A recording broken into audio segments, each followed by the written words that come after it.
Let's solve this multiplication first. 5 and 10 both are divisible by 5. So 5 divided by 1 equals 1 and 10 divided by 5 equals 2.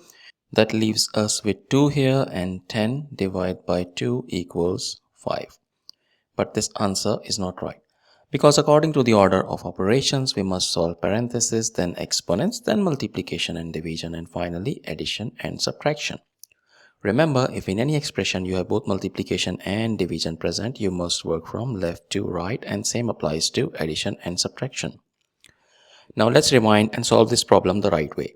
If you notice, in this expression we have a division and a multiplication operator present, and according to the rules, multiplication and division have equal level of priority, but it's important that we must work from left to right. So we need to solve this division first, because that is on the left side and a number is getting divided by a fraction here.